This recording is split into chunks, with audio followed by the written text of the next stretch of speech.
नमस्कार मित्रों, मैं पंडित उदय प्रकाश शर्मा अपने YouTube चैनल एस्ट्रो उदय के माध्यम से आप सभी का हार्दिक स्वागत करता हूं। मित्रों, आज की चर्चा रुद्राभिषेक पर।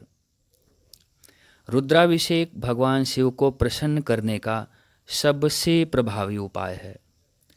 श्रावण मास या शिवरात्रि के दिन यदि रुद्राभिषेक किया जाए तो इसकी महत्ता और भी बढ़ जाती है। रुद्राभिषेक का अर्थ है भगवान रुद्र का अभिषेक, अर्थात शिवलिंग पर रुद्र के मंत्रों के द्वारा अभिषेक। जीवन में कोई कष्ट हो या कोई मनोकामना हो तो सच्चे मन से रुद्राभिषेक करके देखें, निश्चित रूप से अभीष्ट लाभ की प्राप्ति होगी। रुद्राभिषेक ग्रह से संबंधित दोषों को और रोगों से भी छुटकारा दिलाता है।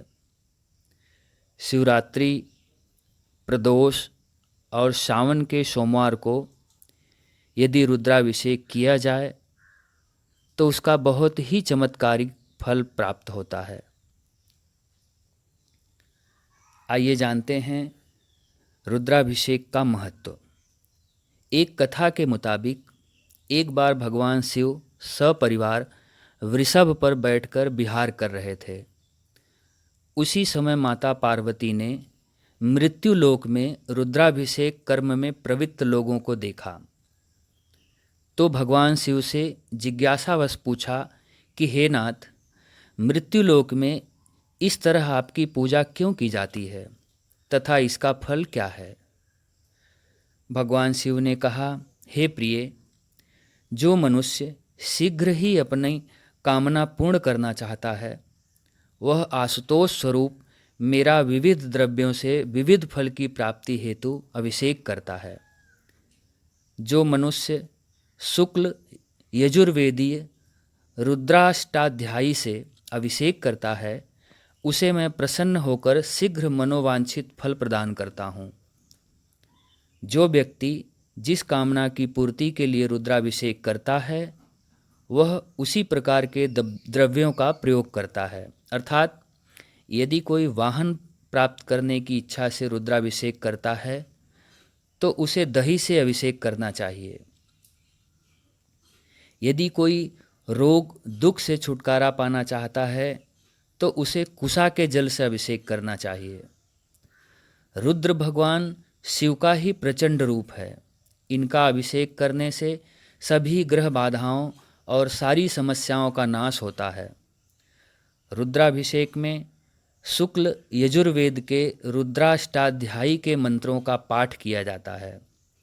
अभिषेक के कई प्रकार होते हैं।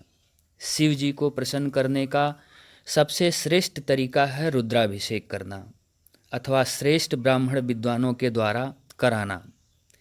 वैसे भी भगवान शिव को जलधारा प्रिय माना गया है क्योंकि वह अपनी जटा में गंगा को धारण किए हुए हैं।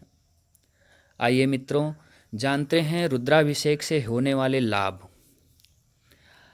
आप जिस उद्देश्य की पूर्ति हेतु रुद्राभिषेक करा रहे हैं उसके लिए किस द्रव्य का इस्तेमाल करना चाहिए, इसका उल्लेख शिव पुराण में किया गया है।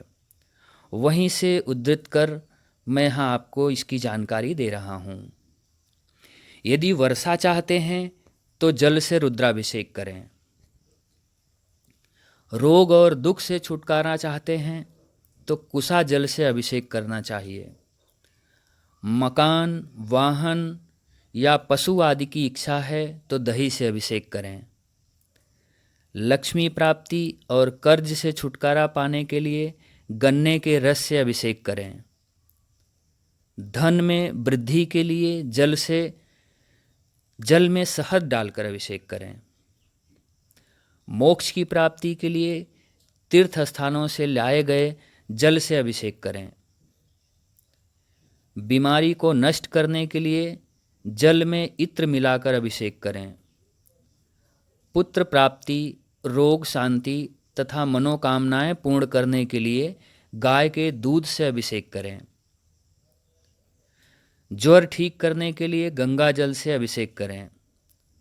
सद्बुद्धि और ज्ञान वर्धन के लिए दुग्ध में चीनी मिलाकर अभिषेक करें। वंश वृद्धि के लिए घी से अभिषेक करना चाहिए। शत्रुनाश के लिए सरसों के तेल से अभिषेक करना चाहिए। पापों से मुक्ति चाहते हैं तो शुद्ध शहद से रुद्राभिषेक करें। मित्रों, आइए जानते हैं रुद्राभिषेक हमें कहाँ करना चाहिए। सर्वप्रथम यदि किसी मंदिर में जाकर रुद्राभिषेक किया जाए तो उसका बहुत उत्तम फल मिलता है। किसी ज्योतिर्लिंग पर रुद्राभिषेक का अवसर मिल जाए तो इससे अच्छी कोई बात नहीं।